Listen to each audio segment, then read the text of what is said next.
How's everyone doing out there? It's like this beautifully dreamy September day, and also personally, and it feels like a lot of folks I've been talking to, September has been a bit of an emotional shitstorm. So if you have avoided said emotional shitstorm, I'm really happy for you, but I'm just going to speak to those of us who feel really in it. Yeah, and I wanted specifically to speak about IFS, Internal Family Systems Therapy, which is a tool that I've been using with clients, but mostly with myself, as a way to navigate the times when I feel like triggered or stirred up or having big feelings of all types. And what I love most about IFS, I love so many things about IFS, but what I love most about it is that even when I am guiding folks through the process, even when I'm like supporting people with internal family systems therapy, I'm not therapizing them. I'm holding space for folks to do their own work, really, which is so powerful, because once you have a sense of like how the modality works, yeah, when you're working with like big, heavy, traumatic shit, you need to have somebody else supporting you. I have a therapist that I work with on my own, but when you have a sense of like how it works, it's something that you can use by yourself for those times that you're like stirred up or triggered or anxious or whatever. It's like a very empowering tool. Like it lets people see their own ability to like heal some of the stuff they need to heal. So, like a small kind of silly example from my life this last week, we've got a new tenant moving into the suite downstairs, and so there were like some boxes of their things piled up in the carport, and my co-parent was watering on the deck up above and being careless, and a lot of the tenants' things got soaked in the boxes. They got wet. And so this wasn't, even something that I had done. It was something somebody else had done, but I still found myself awake at 3 a.m. The night after, like feeling really anxious about, this person being mad at us upstairs for this thing that I hadn't even done, and just like is spinning out about it a little bit. And I know 3 a.m. is like a special kind of witching hour for small stressors that seem a lot bigger in the middle of the night than they do in the light of day.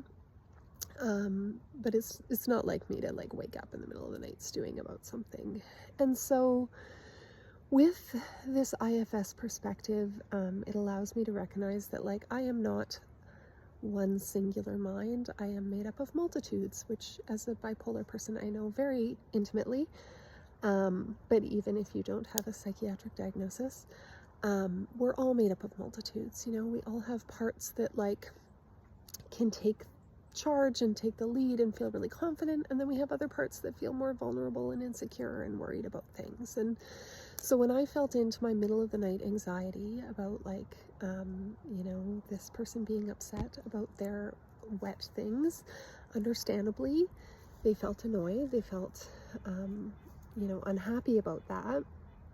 But I was able to register that like when I tuned into that feeling, that 3 a.m. feeling of like, oh no, what I was really feeling was like a younger version of myself, like a kid Madison who was like scared because maybe she had upset this grown man that she didn't know very well, and she didn't know how he was going to react.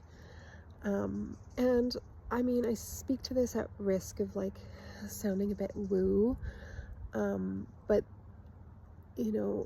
as I work with more and more people with internal family systems, it is apparent that like it's not just some of us that have different parts. Like we all have different parts, and we might we might have like pretty consistent parts that are running the show, and it's harder for us to like access these more vulnerable parts underneath, but they're always there. Some of them have just been buried really deep for really good reasons. Our systems are smart, but I am intimately acquainted with all of my anxious little parts. And so this one was like, this part of me was like really scared about making this guy angry, this guy that I didn't really know, and I didn't know how he was going to react. And so what I was able to do in the middle of the night was to like show my little part that like actually I'm now a grown-ass 38-year-old woman. And it's really common in IFS that these parts of us are like stuck in the past, in these experiences of being a child, of being more vulnerable. So that's like the first step of the work, is to like kind of invite those parts to like actually look up and see like, oh wow, I'm a grown-ass woman and I'm a professional and I'm a mother and like I can do hard things, which is often like surprising to our younger parts, and also like really reassuring to know there's an adult in the room. And we can do a lot of like validating of like, yeah, you know, if this part is like a young me, like it makes sense that a scary adult male like feels triggering, it feels anxiety inducing, we don't know how they're going to react. Probably this little one of me had experiences of having adults in her life yell at her and that feel like a really scary situation.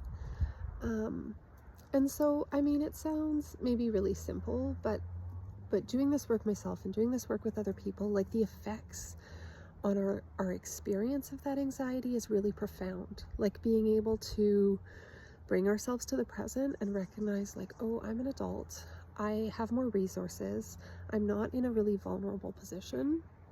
And then this experience of like validating the fear, and there's cool research about like, I'm not going to use the right neuroscience words, but like rewiring our brains, like neural rewiring, because the experience of me as an adult being there for my little scared self and like being able to validate their emotions. Yeah, it's scary when someone's upset and yells at you, or it can be.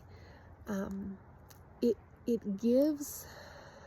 gives us a bit of a redo, right? And it rewrites those patterns that like, we're validating the experience. It makes sense that you feel worried, and I'm here for you. And all of the research on childhood trauma, like Gabor Mate speaks to this at great length, that the event is not what's traumatic to kids. You know, the bad thing that happened, the bullying or whatever. What's traumatic to kids is not having a safe adult to go with that experience and get support. Like what's traumatic to a child is being alone with that experience. And I can definitely imagine being a child and my caregivers getting angry and yelling at me.